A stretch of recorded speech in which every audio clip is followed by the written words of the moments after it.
قدیم زمانے میں ہوا میں اڑنے والے تخت کو صرف طلسماتی اور دیومالائی قصے کہانی کا حصہ سمجھا جاتا تھا، لیکن اس جدید دور میں سائنسی ترقی کے ذریعہ بنائی گئی ہوائی جہاز، راکٹ اور جیٹ پلین نے یہ ثابت کر دیا ہے کہ بنی نوع انسان کے لیے ہوا میں اڑنا کوئی مشکل کام نہیں ہے۔ لیکن آج سے ہزاروں سال قبل اللہ کے نبی حضرت سلیمان علیہ السلام کو ایسی اڑنے والی تخت عطا کی گئی تھی جو آج کی ہوائی سواری اور جہازوں سے کئی گنا زیادہ تیز رفتار تھی، اور جس کی خصوصیات اتنی زیادہ تھی کہ آج کے ہوائی اور خلائی جہاز اس تخت کا 10% تک بھی نہیں پہنچ سکتی۔ حضرت سلیمان علیہ السلام اللہ کے ایسے برگزیدہ نبی تھے جنہیں منصب نبوت کے ساتھ ساتھ عظیم ترین بادشاہت حکومت سے بھی نوازا گیا تھا۔ آپ علیہ السلام نے 700 سال سے بھی زیادہ مشرق سے مغرب تک تمام مخلوقات کو زیر کیا اور ان پر حکومت کی۔ یہ عظیم الشان بادشاہت آپ کی اس دعا کا نتیجہ تھا جو آپ نے بارگاہ خداوندی میں کی تھی۔ حضرت سلیمان علیہ السلام نے اللہ سے یہ دعا فرمائی تھی کہ اے میرے پروردگار، مجھے ایسی بادشاہت عطا فرما جو میرے بعد کسی کو بھی نصیب نہ ہو، بے شک تو بڑا عطا فرمانے والا ہے۔ لہٰذا اللہ نے آپ کی دعا قبول فرمائی اور انسانوں کے ساتھ جناتوں اور جانوروں کو بھی آپ کا تابع فرمان بنا دیا۔ آپ کے لیے ہوا کو مسخر کر دیا گیا۔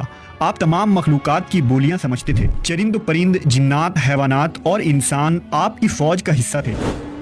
جب حضرت سلیمان علیہ السلام نے حکومت سنبھالی تو آپ نے ایک شاندار تخت بنوانے کا حکم دیا جس کی لمبائی 3 کوس تھی۔ جناتوں نے اس عظیم تخت کو بڑی محنت اور ہنرمندی سے کئی سالوں میں بنا کر تیار کیا۔ یہ تخت ہاتھی دانت سے بنایا گیا تھا جو لال، فیروزہ، زمرد جیسے پتھروں سے مرصع تھا، اور اس کے چاروں طرف سونے کی اینٹیں لگی ہوئی تھی۔ تخت کے چاروں کونوں پر ایسے نایاب درخت تھے جن کی ڈالیاں سونے کی تھی۔ اس تخت کے دائیں بائیں 1000 سونے کی کرسیاں لگائی گئی تھی جن پر سلیمان علیہ السلام کے وزراء اور درباری بیٹھتے تھے۔ اس تخت کو تخت طاؤس بھی کہا جاتا تھا۔ جب حضرت سلیمان علیہ السلام اس تخت پر تشریف لاتے تو تمام پرندے تخت کے اوپر معلق ہو کر آپ کے سر پر سایہ کرتے تھے۔ جب حضرت سلیمان علیہ السلام حکم دیتے تو یہ تخت ہوا میں معلق ہو جاتا اور ہزاروں کوس کا سفر چند لمحوں میں پورا کر دیتا۔ آپ اس تخت پر بیٹھ کر چند گھنٹوں میں ایک ملک سے دوسرے ملک کا سفر کیا کرتے تھے، جیسا کہ اللہ نے قرآن مجید میں فرمایا، اور ہم نے سلیمان کے لیے ہوا کو مسخر کر دیا کہ صبح کی منزل مہینے بھر کی ہوتی تھی اور شام کی منزل بھی۔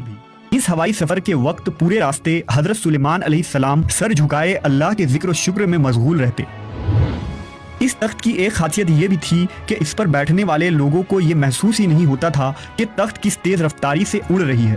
اس تخت کی رفتار بے مثل تھی جو کسی بھی سواری کے مقابلے میں غیر معمولی تھی۔ اللہ نے ہوا کو حضرت سلیمان علیہ السلام کے لیے مسخر کر دیا تھا، اس لیے اس تخت کے لیے چاروں سمت سے چلنے والی ہوائیں اس سفر کو آسان کر دیتی تھی۔ حضرت سلیمان علیہ السلام ہمیشہ اللہ کی ان نعمتوں کا شکر بجلاتے اور ہر وقت اللہ سے مناجات کرتے رہتے۔